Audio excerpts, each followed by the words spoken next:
Polres Lebak atas dugaan kasus penistaan agama usai menginjak-injak Al-Quran usai videonya viral di sosial media. Kedua tersangka tersebut secara sadar telah melakukan dugaan penistaan agama dengan menginjak-injak kitab suci umat Islam. Tidak hanya itu, cara keduanya melakukan sumpah dengan Al-Quran tidak sesuai dengan ketentuan. Bagaimana MUI melihat penegakan hukum dan edukasi keagamaan dalam menangani kasus seperti ini? Kita akan membahasnya bersama dengan dosen hukum pidana Islam UIN Syarif Hidayatullah, sekaligus anggota Komisi Fatwa Majelis Ulama Indonesia, Dr. Kiai Haji M. Nurul Irfan. Media sosial. Assalamualaikum Pak Kiai Nurul. Waalaikumsalam, Mbak Tel nih ya, El Sinta ya? Iya, benar. Maaf lahir batin Pak Kiai. Sama-sama, mohon maaf lahir batin. Itu beritanya Pak kok Kiai, ya aneh ya? iya, saya mau mengucapkan istighfar dulu secara pribadi saya untuk bertanya supaya saya tidak memancing kegaduhan. Kita coba lihat dari media online yang sudah memuat ya Pak Kiai. Ya. Intinya yang kalau kita tangkap ini ada video berdurasi 1 menit beredar luas di media sosial. Ini kejadiannya dan jadi perhatian karena ini terjadi di warga Kabupaten Lebak, Banten ya. Dalam rekaman itu ada dugaan tindakan tidak pantas seorang wanita meminta wanita lain melakukan sumpah dengan cara menginjak kitab suci. Videonya beredar di sosial media, tapi beberapa media online menuliskan pemberitaannya dan pastinya sesuai dengan azas jurnalistik. Foto atau capture dari video itu gambar yang di blur ya, gambar kitab sucinya. Intinya yang mau kita diskusikan dan mohon insight-nya nih Pak Kiai supaya ini jadi pembelajaran terhadap warga masyarakat untuk lebih bijak dan juga bersosial media, tidak usah yang aneh-aneh seperti ini jadi memancing kan ya. Seperti apa seharusnya umat Islam memperlakukan kitab suci Al-Quran, bukan sekedar fisik kitabnya, tapi bahwa Al-Quran yang kita imani itu harus seperti apa memperlakukannya. Baik, jadi saya agak miris ya. Ini yang melakukan tentu tidak menyadari kalau mau menjadi rame. Yang jelas saya menduga yang bersangkutan ini, kedua orang ini tidak tahu tentang bagaimana akhlak terkait dengan memperlakukan Al-Quran. Jadi kita ini sebagai seorang muslim terhadap Al-Quran kan betul-betul mentakzimkan gitu ya. Sehingga kalau waktu ngaji, seandainya tanpa sengaja Al-Quran jatuh, itu sampai diangkat 7 kali di atas kepala kita. Maaf ya, saya agak baper ya, tapi gini, maksudnya setelah ngaji juga itu kan dianjurkan untuk mengecup pojokan Qur'annya. Ini karena kita cinta betul dengan Al-Quran. Nah ini hal yang kontras terjadi gitu ya. Ini yang bersangkutan nih apa nggak pernah ngelihat tayangan-tayangan cara mengangkat Al-Quran untuk dijadikan penguat sumpah jabatan. Itu kalau ada sumpah jabatan ya juga ditugasi seorang rohaniawan.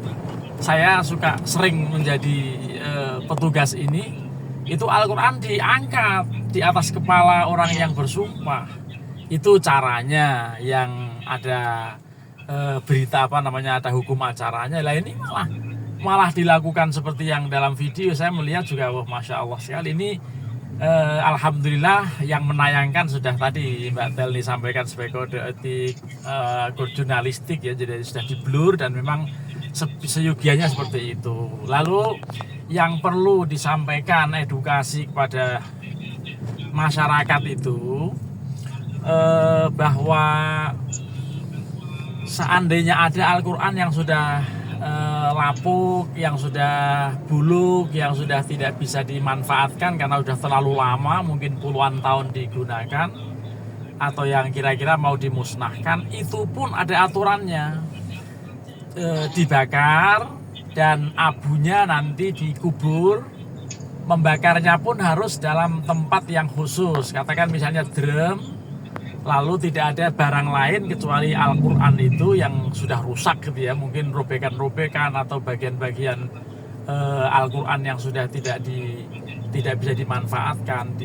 Itu abunya yang bekas membakar Al-Quran itu dilarutkan di dalam air begitu, kemudian dihanyutkan, apakah di sungai atau di laut gitu ya, atau ditimbun, dikubur sebagaimana mengubur jenazah. Ini anjuran-anjuran yang kayak begini kan betapa kertasnya itu saja diagungkan gitu ya. Lah apalagi ini Al-Quran yang nyata-nyata dijadikan alat untuk apa itu, sumpah supaya kuat barangkali begitu, tetapi kedua-duanya tidak menyadari, tidak mengerti pasal mengenai penodaan agama. Ini bagian dari yang ya kita acungi jempol, itu sigapnya polisi di Lebak ya, yang kemudian menangkap, dan memang harus begitu untuk edukasi masyarakat. Nah, selain itu juga nih El Sinta juga terima kasih karena ini bagian dari dakwah ya. Jadi saya salut dengan El Sinta ini karena ini dakwah. Jadi harus disampaikan, lalu juga diberikan nilai edukasi kepada masyarakat. Jangan sembarangan. Boleh bersumpah, tapi kan agama mengatur sumpah itu dengan huruf qasam, dengan kata-kata wallahi, billahi, tallahi, cukup. Jangan ada sumpah menginjak Al-Quran, ini yang sama sekali tidak benar. Jadi sumpah menginjak Al-Quran itu apa itu? Tidak ada anjuran. Ini hal yang sama pernah didialogkan ya di radio yang sama ini. Saya juga diminta untuk berkomentar waktu itu, bahkan komentarnya berlanjut di Polda. Awalnya saya menyatakan bahwa pelaku ini harus dihukum awalnya, tetapi begitu saya diperlihatkan oleh Polda waktu itu video lengkapnya, saya berkesimpulan bahwa ini orang di bawah tekanan karena salah seorang pejabat ya waktu itu disuruh oleh istrinya melakukan sumpah menginjak Al-Quran, tetapi dipaksa, lalu yang memvideokan istrinya. Lah ini yang viral waktu itu videonya tidak ada pemaksaan atau itu tidak diungkapkan ya, hanya seseorang menginjak Al-Quran begitu. Ini akhirnya awalnya memang saya mengatakan harus ditangkap orang ini, tapi begitu saya melihat video utuhnya itu, kemudian kesimpulan saya bahwa ini di bawah tekanan. Kalau begini orang tidak bisa dihukum, bisa dibebaskan dari hukum itu. Tapi kalau yang ini yang aktual yang terjadi hari Sabtu lalu itu dua-duanya itu sengaja itu melakukan hal yang itu. Oleh karenanya tidak salah kalau kemudian sikap-sikap aparat untuk mengamankan dan ya kemudian dihukumlah sesuai dengan pasal yang ada. Tapi juga sosialisasi, edukasi masyarakat sangat dibutuhkan soal hal ini. Demikian sementara Mbak Telni yang biasa sampaikan. Pak Kiai, selain memang ada gestur atau adab tertentu yang harus dilakukan oleh umat Islam atau umat beragama lainnya ketika sumpah di bawah kitab suci, khusus untuk Al-Quran ini, kita tahu di Islam sendiri bahwa kata-kata itu adalah yang disukai oleh Allah, kata-kata yang baik gitu ya. Bahkan ketika kita merasa kesal gitu dengan orang lain, kita dalam tanda petik seperti anak sekarang nyumpahin atau mendoakan yang buruk saja, itu Allah tidak suka gitu. Kata-kata buruk itu tidak akan menembus langit, bahkan bisa berbalik ke kitanya. Nah ini menarik ya, benar nggak ya? Itu tadi saya minta klarifikasi, saya memahaminya seperti itu. Dan ini menariknya lagi, di tengah-tengah kasus ini yang disebutkan bahwa ketika seorang perempuan, kita sebut inisialnya N, yang meminta rekannya ini berinisial M, yang tidak mengaku mengambil barangnya, lalu sumpah dengan tadi yang kita perbincangkan, kitab suci diperlakukan seperti itu, sambil dengan narasi yang bikin kaget nih. Dia sumpah bahwa nggak ngambil barang itu, sambil bilang kalau ngambil barang itu jangan dikasih rezeki seumur hidup. Itu artinya mendoakan diri sendiri di tengah sumpah untuk meyakinkan orang lain tidak mengambil barang, tapi dengan narasi yang negatif, fight gitu kan, bahwa saya bersumpah gitu kan, tapi dengan kalimat bahwa saya tidak melakukan itu, kalau saya melakukan itu jangan dikasih rezeki seumur hidup. Itu adab sumpah seperti apa sih sebenarnya kita harus memahami sebagai umat beragama, Pak Kiai? Saya menduga yang bersangkutan ini setengah-setengah ini, sekolahnya sambil ngantuk.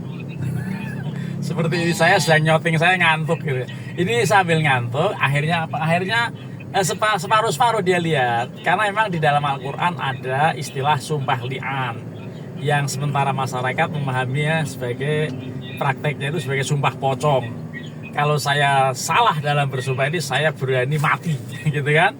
Atau dalam Al-Quran itu menyebutkan kalau saya salah dalam melakukan tuduhan ini, saya siap menerima laknat Allah. Lalu yang pasangannya mengatakan kalau saya salah dalam menyangkal tuduhan ini, saya siap menerima murka Allah. Memang ada ayat li'an namanya, kaitan dengan tuduh menuduh suami istri dalam soal perzinaan gitu ya. Tapi itulah yang kemudian diambil caranya itu. Lalu kalau saya salah dalam menyangkal tuduhan ini, saya berani ditutup rezekinya kan. Kan begitu tuh. Jadi mirip-mirip ya. Jadi tidak pas ya untuk narasi sumpah seperti ini diterapkan dalam kejadian ini ya. Iyalah, sama sekali tidak pas, walaupun juga memang ada semacam apa katakan referensinya, tapi kan itu konteksnya lain ya, konteksnya lain. Dan yang paling lucu bahkan juga akhirnya menjadi bermasalah dengan hukum ya, karena memperlakukan Al-Quran dengan cara diinjak ini kalau seandainya tidak sampai menginjak gitu ya, barangkali masih oke. Hanya kalimat saya siap menerima resiko nggak dapat rezeki dan seterusnya, ya silakan saja kalimat-kalimat itu. Tapi untuk jangan memperlakukan Al-Quran dengan diinjak, ini bagian dari yang sangat melukai perasaan masyarakat. Karena Al-Quran itu sangat ditakdirkan. Di bagian awal saya baper betul itu karena Al-Quran begitu diperlakukan dengan cara begitu. Jadi begitu Mbak Telni. Iya, ada Pak Jaka VWA katanya terima kasih Pak Kiai. Saya di rumah ada Al-Quran juga sudah lapuk dan sobek. Karena keterangan Pak Kiai jadinya saya jadi tahu seperti apa memperlakukan Al-Quran dengan kondisi seperti itu. Berarti rencananya sesuai dengan tadi dikatakan oleh Pak Kiai Nurul ya. Boleh diulang sekali lagi memperlakukan kitab suci Al-Quran, bahkan ketika sudah lapuk dan sudah tidak bisa dipakai untuk membaca, harus diperlakukannya, dimusnahkannya seperti apa Pak Kiai? Diulang lagi Pak Kiai. Ya, jadi begini, saya pengen mengutip penceramah dari Semarang itu. tapi nggak relevan sih, cuman menyebutkan begini, ini hanya ledekan ya. Wong wedok iki nek wis umur swidak kaya Quran suwe, diwaca angel diguang dosa. Itu kalimat Duri Azhari ya, Kiai Duri Azhari. Tapi artinya kita merasa dosa membuang Al-Quran, tentu karena itu kitab suci kan begitulah. Oleh karenanya caranya tadi dipisahkan dengan sampah-sampah yang lain, lalu dibakar menggunakan alat khusus, katakan drum atau barang lain lah, ember yang tidak bisa ember yang besi gitu. Lalu tidak ada barang lain, lalu dibakar di situ. Lah abunya itu kemudian dicampur dengan air, apakah dimasukkan dalam liang lahat atau lubang dalam tanah begitu. Satu pertama begitu ya, yang kedua air yang larutan abu bekas membakar Al-Quran itu larutkan atau dihanyutkan ke kali, ke sungai, atau juga ke laut begitu. Jadi itu tata cara yang konkret. Katakan yang suka menjadi menumpuk di perpustakaan dan tanpa dibaca adalah ini surat Yasin. Nah, surat Yasin kan bagian dari Al-Quran. Kadang-kadang mau memusnahkan ya enak. Iya, kadang-kadang suka menemukan pas habis beli gorengan di pinggir jalan, Al-Quran sobekan tulisan-tulisan Yasin. Nah, itu kan menjadi tidak sopan juga itu memperlakukan Al-Quran begitu. Oleh karenanya jual-jual kertas bekas juga dipilah-pilah itu. Jangan asal main timbang aja. Ada tulisan Al-Quran itu dipisah supaya tidak nyampur dengan sampah-sampah yang lain. Jadi semuanya dilakukan dengan cara seperti itu karena takdimnya kita pada Al-Quran. Jadi seperti itu. Nah, mudah-mudahan ada manfaat di masyarakat juga. Memang perlu diedukasi soal ini. Begitu Mbak Telni. Harus diperlakukan Betul. Ya. Hari Sabtu Saya bermasalah dengan sinyal Mbak Telni. Ini suaranya nggak jelas banget.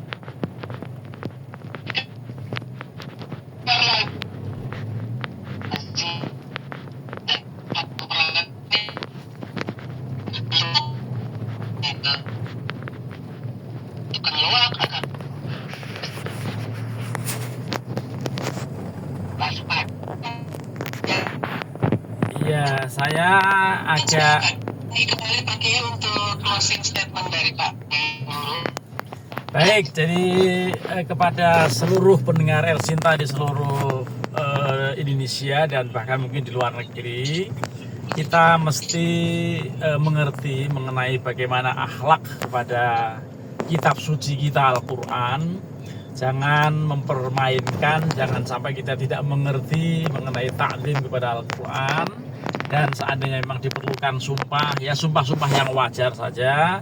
Dan kalau memang ada kasus-kasus seperti ini, lebih baik diserahkan pada pihak yang berwajib, ya. Laporkan saja ke polisi, malah lebih beres itu daripada bermasalah sampai menjadikan Al-Quran sebagai alat untuk menguatkan tuduhannya atau untuk mengelak dari tuduhannya, sementara caranya tidak benar. Nah, mudah-mudahan kita bisa mengambil hikmah dari kejadian ini dan masyarakat semakin paham mengenai bagaimana edukasi yang paling pokok terhadap memperlakukan Al-Quran, dan supaya kita maslahat semuanya bagi agama, nusa dan bangsa dan masyarakat serta kehidupan kita masing-masing. Demikian Mbak Telni, terima kasih. Ya, baik. Terima kasih Pak Kiai sudah bersama dengan El Sinta dengan edukasi dan insight-nya. Assalamualaikum, sehat selalu Pak Kiai. Waalaikumsalam warahmatullahi wabarakatuh. Terima kasih.